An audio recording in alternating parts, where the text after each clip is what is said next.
De ankafalina indray ary no anorananao any mety ho tetry ny andro ho an'ny alarobia fatelopolo ny volana septambra sy ny alakamisy ary ny zoma ho an'izay telo andro avy izay raha ny andrafitra ny mety ho tetry ny andro dia tsy ho drivotra malefaka miovaova zay tsy maro toerana amin'ny toerana avy sasatsasany noho ny fandalovan'ny rindrin-drahona ato atsimon'ny nosy. Vokatray zany raha ho an'ny rapitso maraina ary de ahitana orana hatrany aloha orana malefaka amin'iny tapany avaratry ny analanjorofo iny manodidididina an'iny savasy antalahy iny aty amin'iny ilana tsinanana voatany sy amin'ny faritra vatovafitovonany ary ny atsimo tsinanana kosa de isy andianjavona ny voamaraina raha toka saika ibalika ny masoandro aorian'izay any amin'ny faritra sisa ny tolakandro ho an'izay rapitso alarobia izay ihany ary de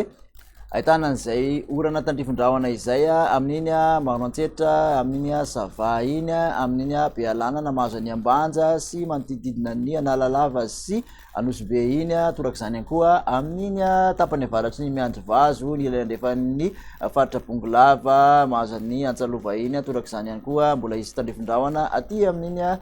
faritra atsimo atsinanana iny sy ny ilany atsinanany faritra iorombe mandrahondrahona aty amin'ny faritra atsimon'ny nosy asaka ibalika hatranony masoandro any amin'ny faritra sisa mikasika ny vinan'ny maripana ho an'ny rapitso kosa dia manodidina ny folo ka hatramin'ny 5 ny ambany indrindra dia amin'ny ampovoantany ary 20 kosa ny ambony indrindra. Morotsiraka atsinanana 9 ka hatramin'ny 30 ary ny morotsiraka andrefan'ny nosy dia 9 ka hatramin'ny 30 degré celsius ny mafana indrindra dia Antsohisy Morondava. Raha ho an'ny alakamisy kosa indray dia mbola saika ahitana orana hatrany amin'iny vatovavy sy atsimo atsinanana iny maraina toraka izany ihany koa isy tandrivon-drahona miserana ny ilany atsinanan'ny matsiatra sy amin'iny iorombe iny amin'iny atsitan'ny bongolava sy amin'iny betsiboka iny toraka izany mahazo ny faritra sofiakatra aty amin'iny analalava sy ambanja iny de ahitana an'izay tandrivon-drahona izay avokoa ny faritra sisa kosa dia saika ho maina amin'ny akapobeny ny maripana mora ho an'izay alakamisy izay de manodidina ny 12 ka hatramin'ny 17 ny aty amin'ny faritra voatany ary 20 ka hatramin'ny 17 morotsiraka atsinanana raha toka 20 ka hatramin'ny 4 ny morotsiraka andrefan'ny nosy ny ambony indrindra moa zany ny mafana indrindra ho an'ny alakamisy de mbola ny faritra sofia sy ny faritra menabe hatrany.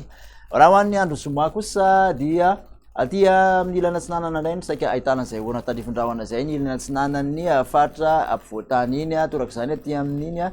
taolaniaro sy ny morotsiraky ny androy ary ny anosy iny mbola mahatratra izany ihany koa ny morotsiraky ny dianasy ny sofia iny saika ho maina amin'ny akapobeny any amin'ny faritra sisa. Ny maripana zany ho an'ny zoma de manodidididina ny 12 ka hatramin'ny 20 aty amin'ny faritra ampovoantany ary 2 ka hatramin'ny 20 morotsiraka atsinanana 2 ka hatramin'ny 30 ny morotsiraka andrefan'ny nosy ny mafana indrindra dia 30 degré celsius any Morondava hatrany.